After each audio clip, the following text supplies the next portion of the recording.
The Haitian Creole saying, "Wap KONN JOJ," is a blunt way of saying someone will find out the hard way.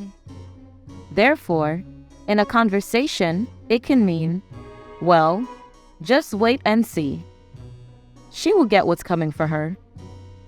He will find out the harsh reality soon enough.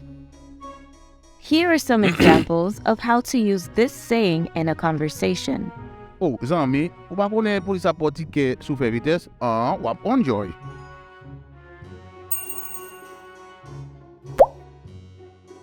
Aport pa jen al l'hôpital, wap KONN JOJ. Interestingly, this saying literally means, "You will know George." There are several theories about where this saying came from or who George is, but the point is this: you don't want to find out the hard way. You are all set. For more videos and lessons, please subscribe and visit howtocreole.com. Thanks for watching.